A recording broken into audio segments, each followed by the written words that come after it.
Welcome back to the Off Scot Free podcast. I am your host, Atlas, with my wife, Olivia. And we are here. We are back. And Willow. And Willow. If for the video viewers, she's here. She is here. For the non-video viewers, she is here. She's here. You just got to trust us on that You one. just will never hear her unless she does like a breathing thing. Oh, She's getting situated. No, she wasn't leaving. No, I thought she was going to say something. She's like, hey, I got to say something She's to like, the I got viewers. something. Yeah, so It's been a couple weeks now. Yeah. So the last one. Well, y'all don't know that. We keep skipping.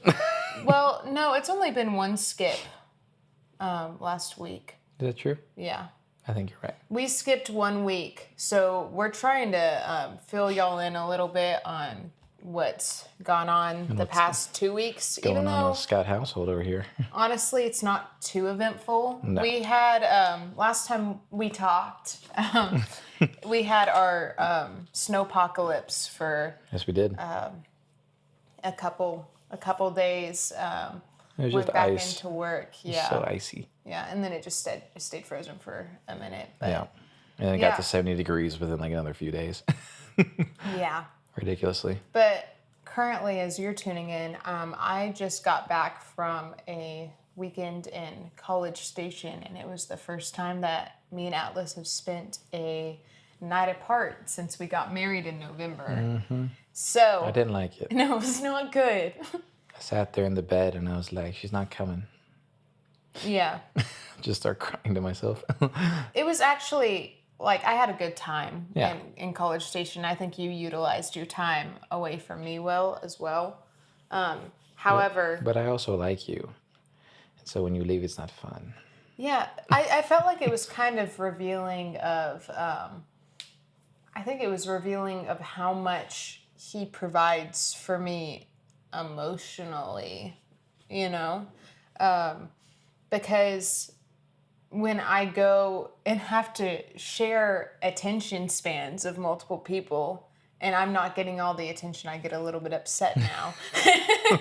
When you're not, Because he always gives me all the attention. when you're not the queen. Yeah. Well, it's like I get, I just like, he's raised my, my standards for an everyday life kind of thing. And the cool thing is he fulfills everything that I need him to fulfill. And so when there's that empty hole of him not being there, it's just very evident. We that both it's feel there. it and we're like, what do we do? Yeah, it's We go really back. sad. Yeah. We go back to where we got it. But it's good. It's good to have those reminders, and I'm glad that I got to spend a weekend with my sisters and my mom. That was fun. So So fun. yeah. So very fun. I also kind of wanted to just. Well, what all did you do? Well, I mean, I edited, watched, He had like a content creation watched some movies. blitz. It was like it was. I mean, without the breaks is what I would call her and me. I go off the rails pretty quick. So like since I knew I wasn't gonna come back to an apartment with her in it, I was like, I mean, I can spend here. I'm not gonna leave. Yeah. This is where I'm gonna be. And then like I think I got to like 11, and I was like, or 10 probably, and I was like, I gotta go because I was hungry at that point. And but no, I spent most of my time at the office. Got a haircut the next day. Just a bunch of random things. Mostly was dealing with my business and Annex. And yeah, no, it was chill. It was chill. Yeah. There's a lot of things being laid out for the groundwork. And yeah, I was just kind of like, I was also felt like I was just burning time until I saw you again. And so I was just like, all right, we're just going to keep going. Yeah, he likes me. We like each other. Whatever. Yeah, and then I had to like deal with her not being there here. And I was like, all right, I guess Here I'll we watch go. Oppenheimer. Yeah. That's kind of how it went, I'm not going to lie. But yeah, it was simple. Pretty chill. Yeah, Chill weekend for Atlas. which I can always appreciate. Yeah, I got back and we went to Texas Roadhouse and had a little date night. That was fun. It was very fun. Yeah. Very fun. We were going to go see a movie afterwards, but we were at Texas Roadhouse past the time that the showing started. So we were like, it was also like 11. We were both kind of tired. I knew you were pretty tired too. Yeah. And I was like, let's just go home. Yeah. Don't have to prove anything right now. For sure. That was just yesterday. So that was yesterday. It was a good time. I also wanted to kind of brag about Atlas for a second. Hello. I'm just a boy. In lieu of our sermon. Oh, we also need to talk about that. Oh yeah, we went back. We went back to Hope Fellowship, Frisco West. Yeah. Yeah, which is Zach Wright's church. We talked about it on here. A couple weeks ago. Good church. Yeah, it's a great church. We went there. The message was really solid today. We've decided that we're going to start going to that church for the next handful of weeks, and if we're still enjoying it as much, then that's when we're going to try and start to plug in, try and give their young adults group another shot. I know sometimes people have bad days, and it may have just been a not so good night. That's okay. That's fine. We'd like it to work. Yes. If it can and so work, we're going to make a lot of active things can. efforts too, and not just completely shut it out. So that's what we're doing. But the message this morning was about marriage, which it's fun that we... They're like, we're going to talk about marriage. And she was like... I was like, ah! I'm like, yes. I love it when they talk about marriage because I did so much research before we got married. It's so weird that I did research. I just got hyperfixated is what it was. And bought a whole bunch of marriage books and read a whole bunch of marriage books over the summer. And so every time that I hear a marriage sermon, they're referencing all these books. And I'm like, I know that book by Gary Thomas. Yes, the words of Tripp himself. I love that. Yeah. And it's just like, Tim and Kathy Keller. Yes. And it's just fulfilling for me to know that, I did the due diligence, and it's good to have it reinforced too, of these same words. It's like, oh yeah, I read about that over the summer. Now that I'm actually living this life, this married life, maybe I should, abide by the words then that they were talking peep the about. Ears. Yeah, but specifically talking about how the most important thing in marriage is being humble and being able to own up to where you've gone wrong in different scenarios, which is a really hard thing to do as a human.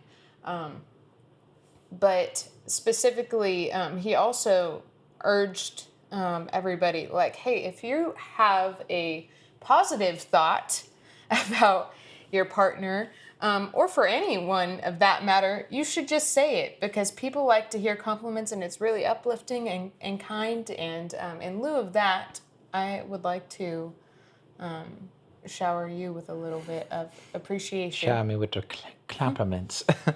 Yeah, so earlier, was it this week when I saw Emily, or was it the week before? I would assume at this point last week. Okay. At this point last week, but like at I know last what you week. mean, like in January. The last 7 days. Yeah. I went and got coffee with my friend Emily. Hey, I know you listen to this sometimes, Emily, so shout out to you. What's if you're up? on here. Yeah. But we were talking and kind of got deep, started talking about like growing up and like our parents and the way that things, fell. And then I started talking about people from my past and just things I've dealt with in the past several years that have been really heavy for me. And in talking to her, I kind of had this like revelation moment of like, I didn't handle the way I broke up with my ex very well. And I just kind of like, I finally stopped looking at it with this like selfish tint of it's all your fault. You're the one, like I'm the victim here. You completely screwed me over. And I realized like, I didn't handle that very well. And then I started feeling heavily guilty about it, and it started kind of plaguing my mind. Didn't talk to you about it.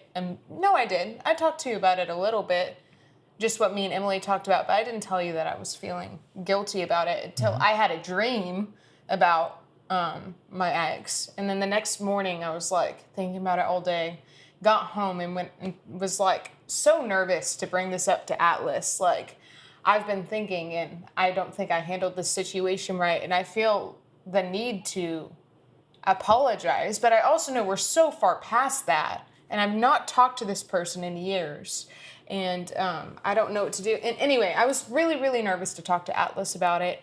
And I honestly just think that's projection from me, from experiences I've had in the past with other people, not reacting the best because of jealousy and lack of trust and that type of thing, and situations like this. And so I was kind of like backwards, stepping into it, but wanting to be open and honest. And he met it with so much grace and love. And he was like, I think that's really healthy for you to recognize where you think you've gone wrong and wronged people. I think you should write out your feelings and potentially send it to the person. And even if it gets to the point where maybe it would be better to talk in person, set up a coffee or something. I was like, what are you talking about? But it was really encouraging. Didn't end up sending anything to this person, for the record, but just getting all of my words out and,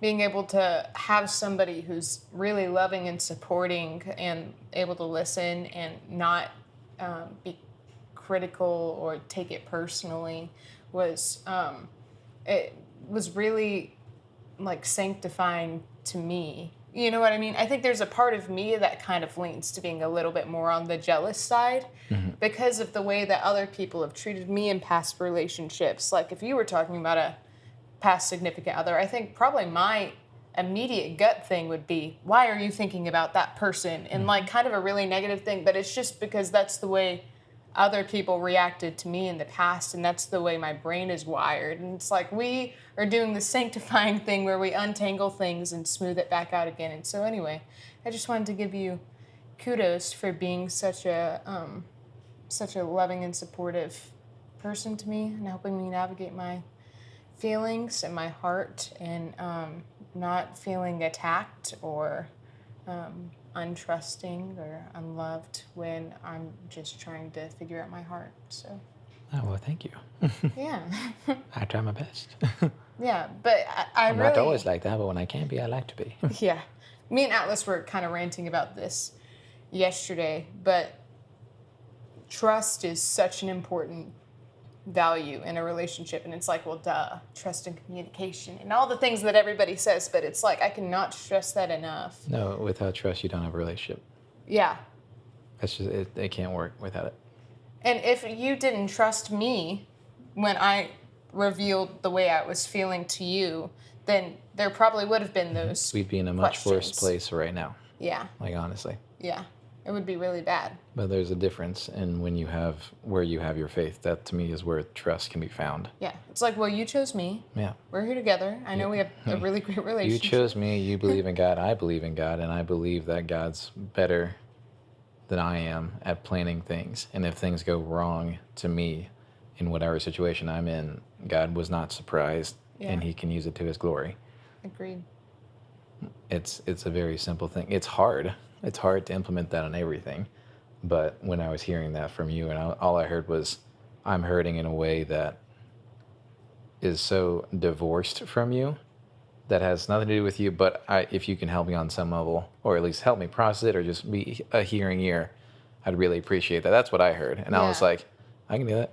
And oh my gosh, like, you helped me realize so much about the situation that I wasn't really thinking about. You were telling me, like, ultimately, if I pushed for trying to talk to said person because I feel like they deserve an apology, that could be more detrimental to that person. And at that point, it's me being selfish and trying to change the way they see me. Yeah. And that's ultimately, you helped me come to that conclusion of my jerk need for apologizing is to try and get this person to see me in a better light, because I know that they probably don't look at me, in the best light currently. You left turn pretty quickly when I was asking you what was the reasoning you thought was behind your desired action, or at least your potential for desired action.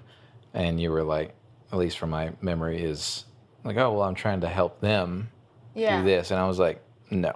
Yeah, no, they're fine. And I'm like, I know her heart, so I'm like, I get how you got there. Totally understand. Debatably, it's not wrong, Well, it's just. But that's not why. Yes.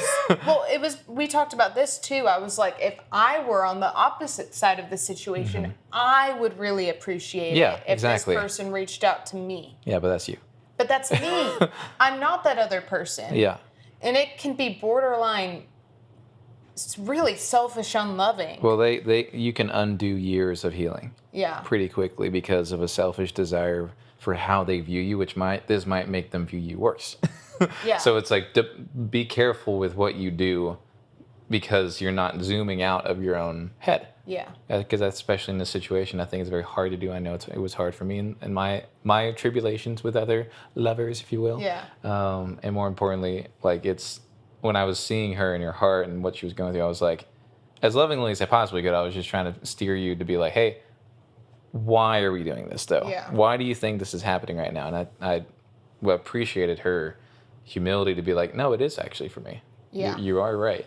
And I'm like, and then I was like, I don't need that. Right. Really. And I told you, I was like, I think I already did what I needed to do. Yeah. I told you know? I told you it's not bad to desire it. At least not inherently. It's bad to force it. Yes. It's bad to hide behind the reason that I'm doing it for them when in reality you know full well it's for your own self. Well, what I ended up doing was I contacted a mutual friend of me and this ex. Yeah. And I was like, hey, I know this is so random. We don't talk that much. And the last time you heard me say this person's name is years ago. Yeah. However, do you think that my ex would appreciate an apology from me? Or are we so past that? Yeah. And she was like, can I level with you? And I was like, yeah, of course. And she was like, I think both of y'all are doing really good right now. And I think you've both grown in opposite directions. And I think that reopening what's already in the past, that's already healed, I think that would be detrimental. It debatably will be helpful. Yeah. It's like I don't think that. And I had a piece of just letting it go there because it's like, well, at least you know that I have a desire to forgive. Mm-hmm. And if you ever hear that other person say, man, I really wish Olivia would have handled the way that we broke up different, then you could be like, hey, actually, a while ago, she reached out to me and was asking if you'd be open for that. And, then it's like, I've done everything I can is what I came to the conclusion The of. thing that I believe I helped you with a lot was planning. Yeah. Specifically was like, these are the things you can do. Yes. You have to be allowed in on some level, so you can't be fully in the mindset of like, these things are going to happen. You got to be thinking, when this happens, I'll do this. When this happens, I'll do this. And I told you, because I think you said that you're going to message her, and you're like, what do I do? And I'm like, well, see what she says. And if she says, yes, she'd like to talk, then go ahead. Mm-hmm. If she says no, they would not. We stop. Then guess there. what? You literally done everything, in my opinion, you can within the bounds of what I believe we believe. Everything you should do, not everything you can do. Oh, sure. Yeah. What I believe you should. Because I could go psycho crazy, try and track down you could whoever lives. I guess can is too wide of a definition. Should do. And to me, that gives, at least if I were to be in your position specifically, I would be given solace knowing that, because I'd be like, oh, okay, you're right. I would probably want them to want to talk to me versus being like, hey, I'm going to keep going until I get an answer. It's kind of like, this is a kind of a side tangent, but kind of parallels, but where like some guys are like encouraged to be like, just keep pursuing. Mm-hmm. Just keep pushing. Don't stop. And like some of them are told like, don't take no for an answer, and like not in like a sexual way, but in a pursuing kind of way. Mm-hmm. Sometimes sexual. That's a whole deal right there. But usually pursuant. And I'm just like, I think there should be diligence there. I think there should be a drive, but I definitely think there is a point in time where the person that you're trying to pursue says no, and you should just take that and move on. Yeah. Respect it. It's actually more loving to respect it. Correct. I don't believe you deserved anything in this life. Right. Especially you're not deserving of any person in this life.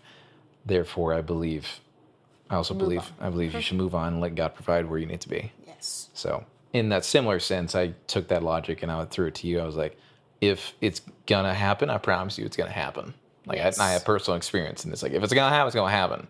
And if it doesn't, you wrote the letter, you prayed about it, you did your best effort within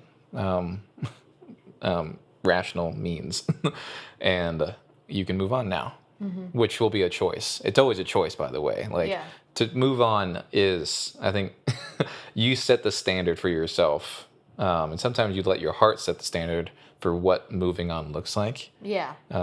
When it comes to grief on any level, and if you don't recognize that you literally just you have the choice to just keep going, even if it does hurt, then I think most people get stuck in that cycle of, well, I didn't know this, I didn't know this, I don't know this, and I don't know that, and I didn't have enough time, and I could have fixed it, so I have to, and I'm like, have to? Yeah. Dude, you can be a new person today. What are you talking about? You Yeah. don't have to be you in this mope right now. Yeah. You don't have to. And I'm not saying it's going to be easy to get out, but allow yourself to entertain the idea that you could potentially move on.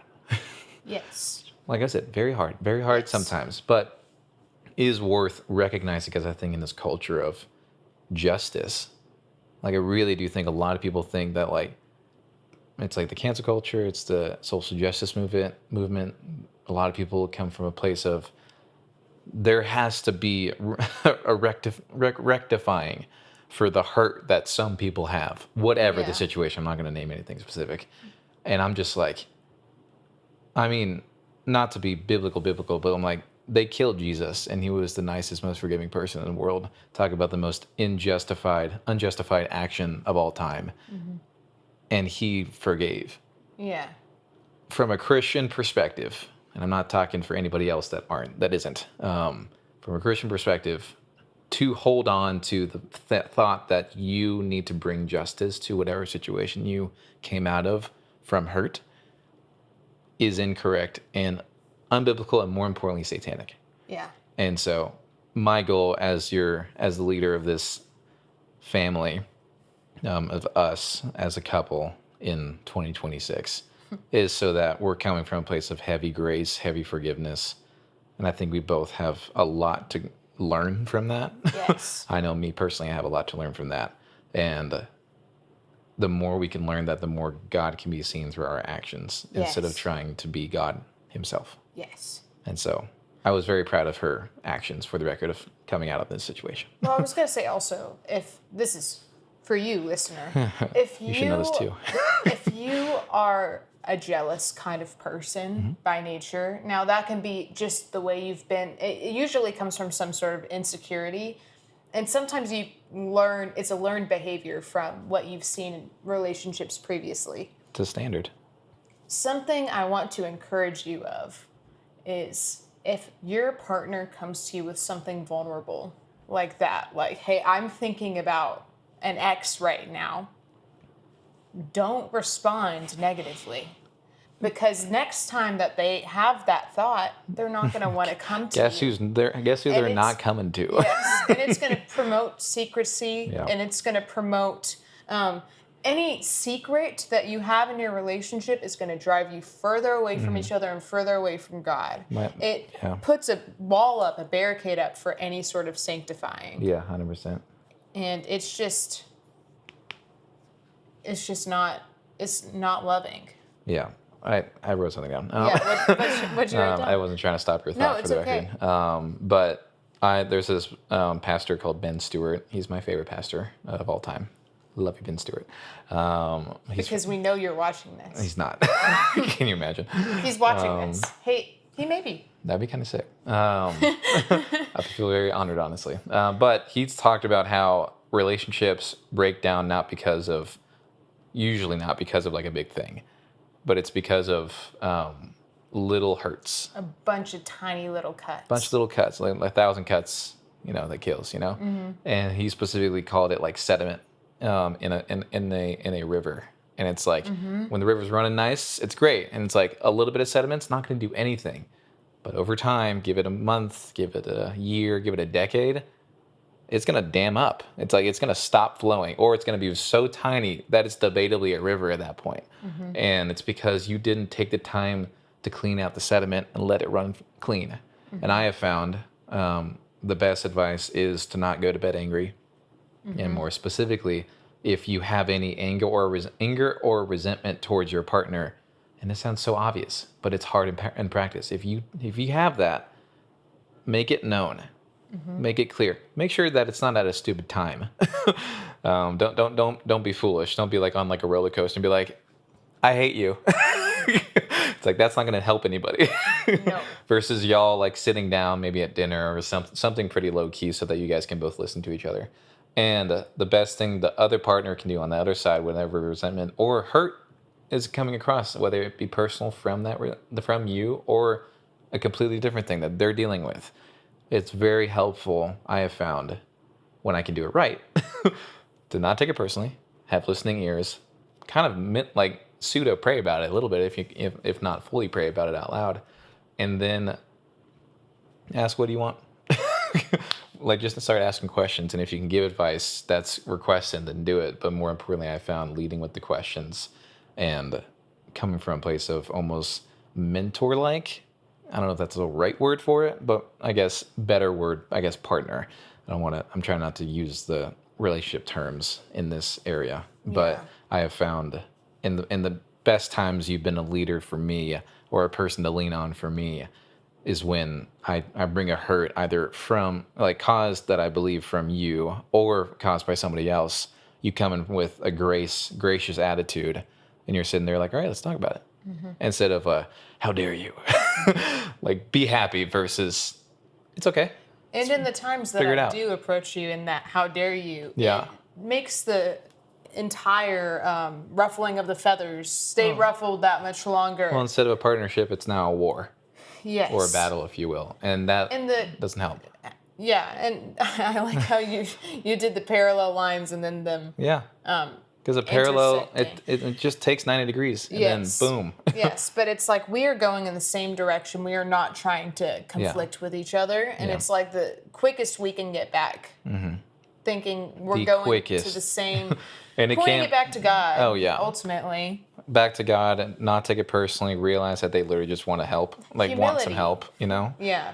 It's simpler than you might think, but I think the devil plus our flesh equals a lot of strife can happen pretty quick. Yes. Like almost like unknowingly from the other person, probably bringing the hurt no matter what the hurt's genesis is coming from. Right. You know? Yeah. And so, I don't know. I looked at the situation and I was like, this is... Because I really did see two routes. One that I definitely preferred, which is the one that I took, which was coming from a place of questions and potential guiding of what you might want to do.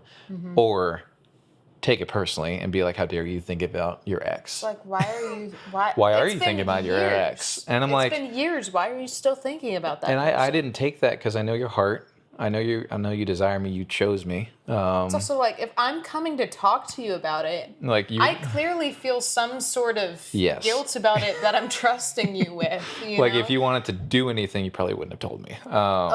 So that's a whole deal right there. But to be short-sighted would have been like, how dare you think about this person? Am I not good enough? I think that would be the secondary opposite route I could have taken. Yeah. And obviously, logically, you can get out of that phase of being like, that's not going to help anything. But when you get emotional and when you get reactive, and reactive is the key word in there, all hell can break loose. And it's unhelpful. Yeah. And in the times that I don't allow the reaction to just happen, and I'm like, all right, let's stand back. Even if it does cause a reaction, I'm like, hold up. What's happening here? Let's regroup and then talk. Versus, how dare you? That kind of pointing, which I do unfortunately way more than I want to admit. But when I can get out of that mindset and into she either wants ear to hear some advice or just, I don't know, a safe space to emote. It might just be that, you know? Yeah, it may just be me wanting to just rant. Yeah. And that's okay. There have been many times where we've had phone calls or just, some tea dishing. Yeah, or you responding with, do you want advice or do you just want me to listen? 1,000%. And I'm like, I just want you to listen. It's like, I'm ranting right now. I'm like, all right. Yeah. It's my favorite it's my favorite question to ask anybody in any of my friendships or, of course, my marriage, our marriage with the question of, do you actually want to hear what you should do? Are you talking to me about this because you want input? Yeah.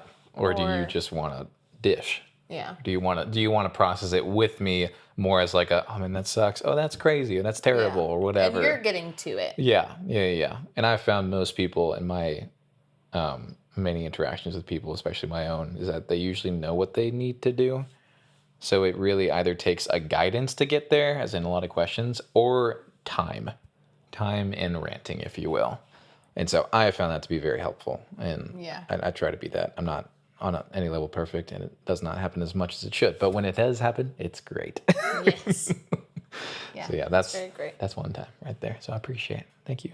Yes. But it's always a tag team right here. She was humble enough to understand what she needed to do, and I was listening enough and God fearing enough to let you talk. Yeah.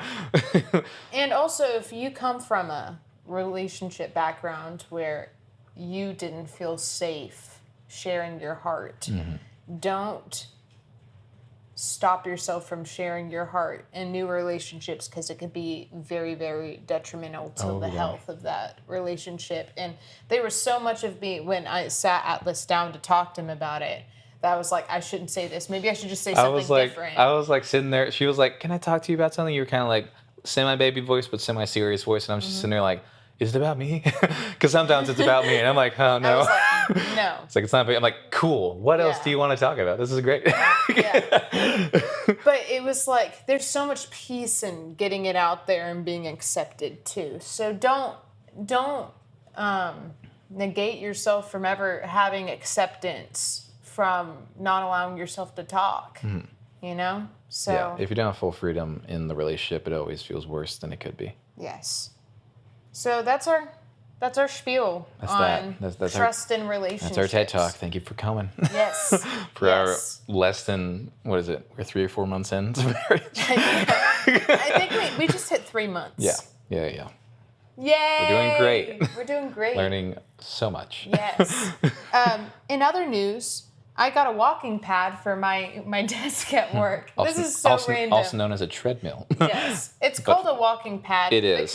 Because it is just for walking. Because it doesn't go more than 5 miles per hour. It's true. Yeah. Probably because it's really unsafe too with the way that it's built. It doesn't have any handles or anything. Yeah. It's just a pad. Literally, it's just a pad. Yeah. So story behind that. I just wanted to bring it up on here because it's been so helpful for my day-to-day life. But me and Atlas had been talking with like. Do you appreciate my push to get that? Yes. Okay, good. Yes, I appreciate. Because she didn't want to get it at first. No. So I've been ranting to Atlas, and I was like, listen, I've been feeling really bad about myself because I've been wanting to get in 10,000 steps per day for the new year.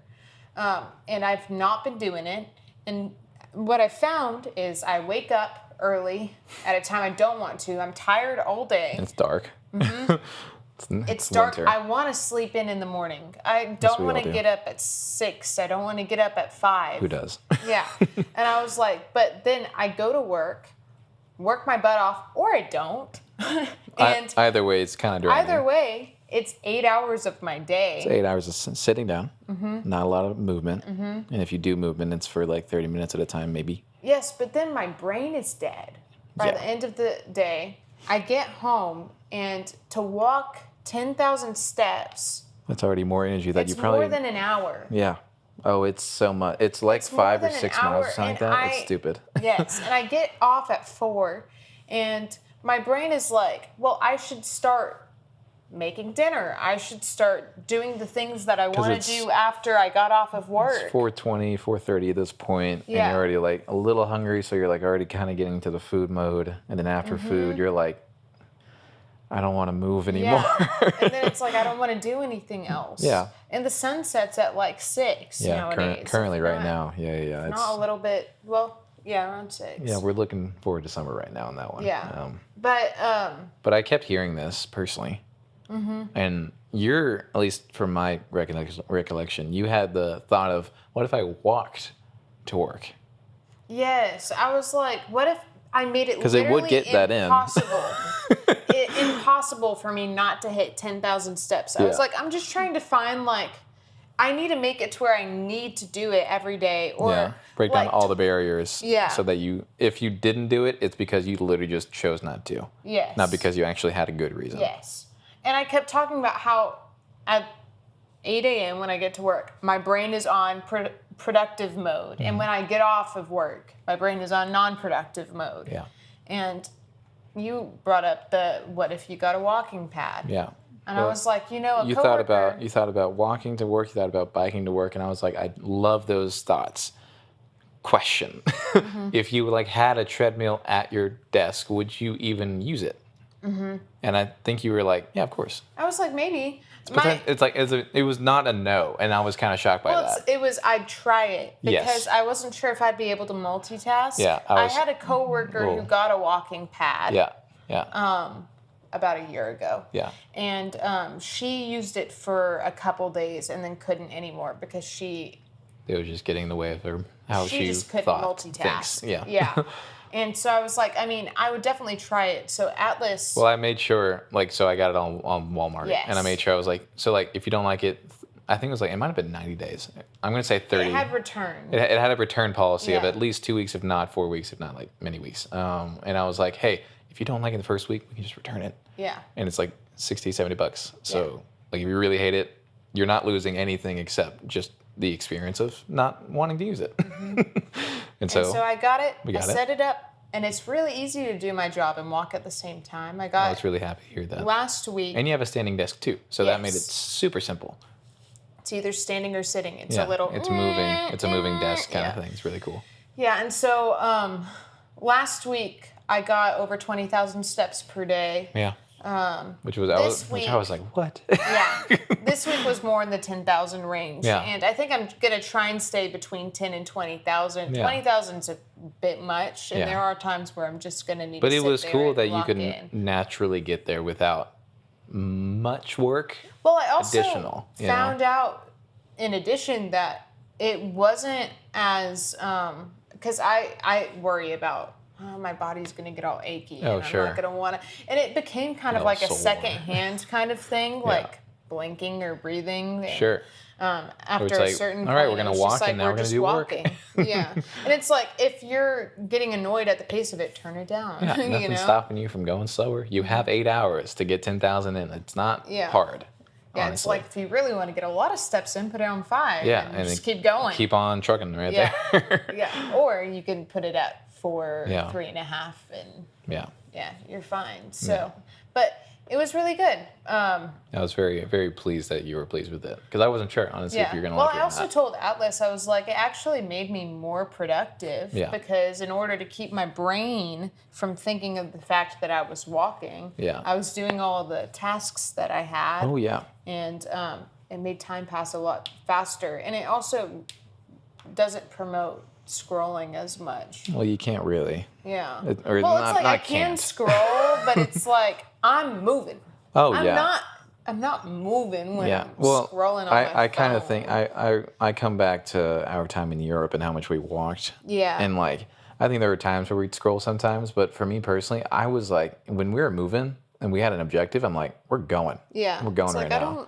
And I think when you have that project desire. mindset of like, hey, I'm just gonna do the work, it's kind of hard not to when Yeah. your body is also physically being told, hey, we're moving true, right now. yeah. So mentally we can be moving too. Yeah. And so either way, I was very happy with the result of that. I think that was really awesome. It's really great. So just filling you in, if you work at a desk and you could stand up at your desk, you should get a walking I highly recommend pad. because now you're not losing time, in my opinion, because it's now Yes. concurrent with what And you're if doing. I want to do something extra, like working out like abs or glutes or whatever after work, I totally can. add And it that. doesn't feel like I have to do this and then I have to go walk. Yeah, I'm walking an hour, which is already like 2 hours at that point. It's like instead you can have a 20 to 30 minute little workout, go shower. Yeah, and- resistance training, and then that's it. Yeah, that's Versus the 2 hours that it usually was, Yeah. which is So, that's a holistically different reality right there, and I really like that for you. yeah. That's great. That's one of my big things that's been going on. Big life change for me in the past couple of Very, weeks. very happy about that personally. Additionally,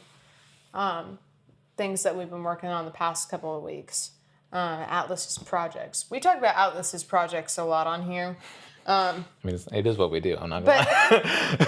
That's It's pretty awesome. our thing. Atlas is a creative guy. I've always had the creative itch, but never really had the reason to fulfill it or to. I guess, the motivation from somebody else keeping me accountable Sure. for it. And so when it's his passion, and one of my favorite things is to serve and care for other people, I'm like, I want to do everything I can to help him. A little less selfish. Yeah. And more like, let's contribute to the goal. Yeah, let's contribute to the goal. And Yeah. so we've been doing a lot of movie planning, which we talked about on here, how we're planning on doing our GOD movie, Yeah.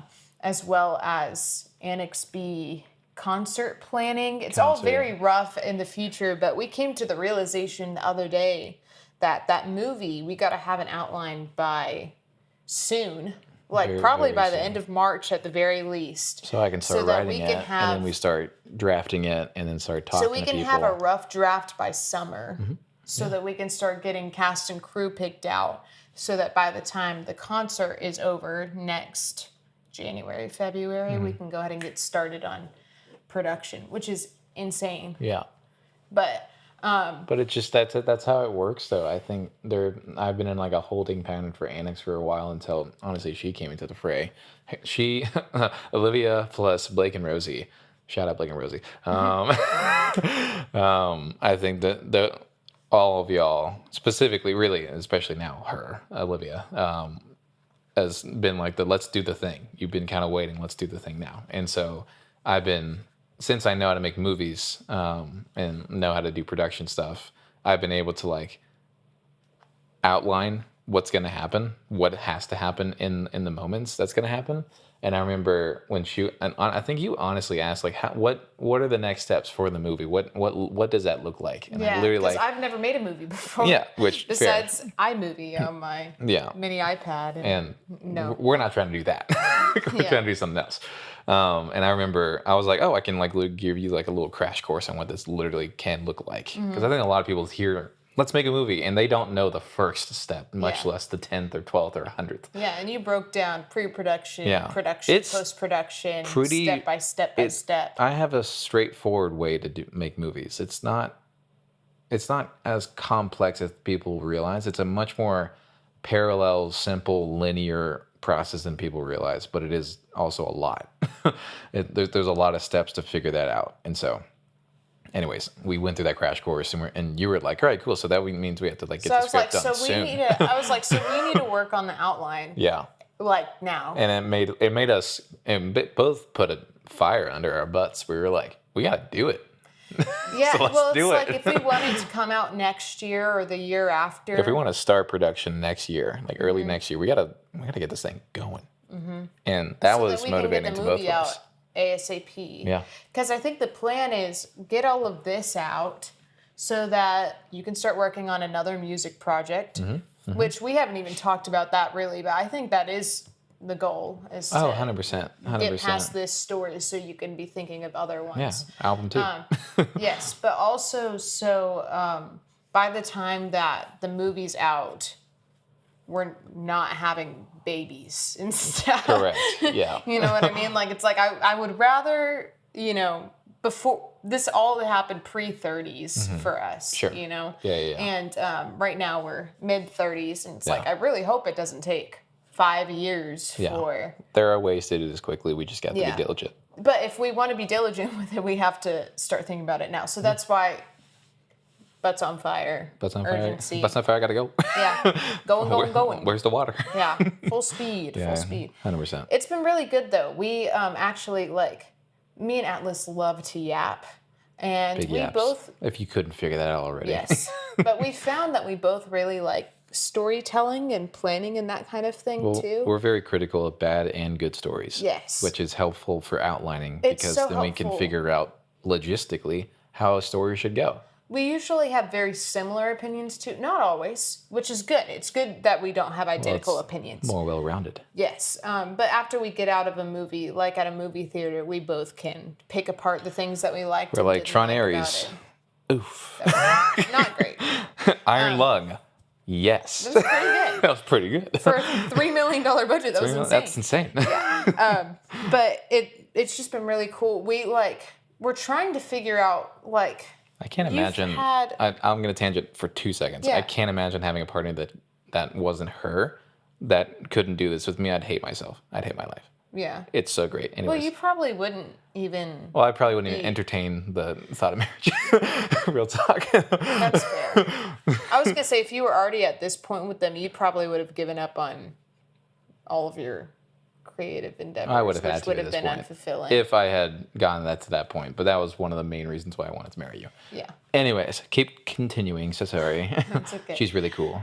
I was gonna say, so Atlas has had his story for his album, which we're turning into the movie, for years now. Yeah. But after explaining it to me, I think we already kind of talked about this on a previous podcast, but after explaining it to me, you were like, well, now that I'm saying it out loud, Like, I understand why you have a lot of questions. As I think about it with logic, Because I was like, it sounds kind of booty right now. I'm like, so how did they get there? And you're like, well, I'm like, a car. yeah, I'm not exactly And why did they sure. not? I'm like, man, she's asking all the questions. Yeah, you're asking all the questions. And anyway, it was just like kind of revealing for you, I think, of not that you had a bad for me, concept, just yeah. that it needed more. Well, if for- you wanted people to dig their teeth into it, it needed more. The album did not need a very cohesive story. I know movies do, and so when I was thinking about even potentially making the movie, I was like, I don't know how it's gonna look. We'll see. And then she came into the fray and she was like, I don't know how it's gonna be. I'm like, that's fair. Let's fix it. You know what I also think the big motivating thing was for us? We've been consuming some content lately we've been disappointed in. Oh yeah. And I think that's been we're like incredibly motivating. It kind of like us. it kind of puts like where the like put your money where your mouth is. Where we're like, oh, so you think it's such a bad story? You make a better story, and we're like, bet. We're going to. We'll make a better story. Yes, it's like I'm so sick and tired of watching other people not fulfill things the way I want it to, leaving like all a the ton plot of holes, things. Yes. all the things getting in the way, and you're like, this is a story issue. What do you mean you can't figure this out? Yes. It's like, leave me to it. I could figure it Yeah. out. And so it's like, okay, let's do it. Yeah. Let's figure it out together. Let's quit ranting about Stranger Things. Oh my gosh, yeah. And last year, quit ranting about the way the 21 Pilots storyline came to an end, which is way better than Stranger Things, for the record. Yeah, that's not comparable, but Yeah. still, Yeah. like, but all unfulfilled. these, feeling less fulfilled than we wanted to. It's like, let's make sure that it's completely fulfilling. Like, we can be smarter than this, and I believe we have been smarter than that. Yeah. Honestly. It's been crazy how locking in and focusing on it this past week has completely shifted the story. That's like adding so a character, much. and we're like, this wasn't here before, and this has fixed so many problems. Oh my gosh, it's made it so much more emotional. You've had tears well up in your eyes. No, there as have we've been written epiphanies. There have been different things scenes. because she sent me an outline of a certain scene, and I was listening to some John Bellion for some reason, and Yeah. I was just sitting there like, oh my gosh, this is hidden right now. Oh no. Oh Yeah. yes, I guess I know. Yeah, that's great. This is a great thing. That's awesome. It's like it came out of our brains and we're getting emotional Like, about it's not it. even And so, real. like, imagine watching that, like you didn't know Yeah. that was what was going to happen. You can comprehend it and you just get moved in that kind of way. It's like, Oh, yeah. oh my gosh. It's very rewarding to be like, oh my gosh, the fact that it's moving me, even though I know I wrote it. Oh, Yeah. everything's clicking right now. I love it. Yes. And like, there's still a lot of work to do, but I'm still so encouraged. And like Thursday night, I think you came up with an idea about something. I was like, don't. And then I just started crying. yeah, I was like, put this item right here, Yeah. have that connect, and I was like, this, and you're like, stop it right It's so now. good. It's so good. Write it down. And the crazy thing is, I think we're just about 80% through part 1 of 3, and it's Yeah. the least complicated part of the 3. And I knew it was going to get complex, but I'm kind of shocked of how in depth it got so quickly. And I was like, Yeah. okay, this is how it's going to be. I want this. But it's really good because I think it's going to make it a lot easier for writing. Oh, 1,000%. So 1,000%. yeah, that's where we're at right now. Very encouraged. We overall. keep figuring out, the more puzzle pieces you put into place, the more clear it becomes what the next steps are. Oh yeah. And so we're getting there. And I it think we're shows. doing a great job. It's something I tell all creatives. I'm like, you just got to start, and you just got to keep pushing. Mm-hmm. Push until you find where it hits, and then like latch onto that, and then build off of that. That's where I found the most fulfilling creative projects. It's like, because when we started off, we weren't here. we were semi-close, but pretty far off. We literally did not have a key character that now we have. And now we're at a point where I'm like, I'm so glad we didn't stop. And I didn't think we were going to stop for the record, but there were times where we could have been like, this is too hard. Well, let's just let it be this thing and we'll figure it out later. And it's like, no. We kept asking the questions. We didn't let garbage remain in the story. We were like, no, let's figure this out. Why does this not work? Or why does this not hit? It's like, hey, we're going to include every detail that you had in mind when you originally wrote this, because I know you already finished your album and a lot of the lyrics pertain to that story. However, we got to make it make sense. 1,000%. We got to make everything make sense. Why did this get here? Why is this so important? Is there like, and everything that we tie into it too, analyzing the lyrics that we're trying to reflect, being like, can we make this, make sense with this? And anyway, it's just kind of working in reverse, but I think it's also really cool. I also get encouraged by, I remember seeing a bunch of interviews of the creator Breaking Bad, Vince Gilligan. And he talked about how like the amount of times that, because I've seen the whole series a couple times, Breaking Bad, and I've been so impressed by how succinct it looks. It looks like it was planned from the beginning. If you look at interviews, they are very honest with a lot of things were not what we thought it was going to be. Like they thought Jesse Pinkman, one of the main characters that lasted throughout the entire series, was going to die within the first season. But they liked him so much that they're like, no, let's keep him in. And it's like as they were shooting the show, by the way. And they're just like so many things that I'm hearing that and I'm like, all right, cool. Like, let's rewrite that. How can we make him live? Let's make it 100%. And that was so cool to me to hear, because I'm like, it's encouraging as like, you can be a good enough writer that even if it wasn't planned, you can make it look like it was planned from the start. Yeah. So that's like so cool.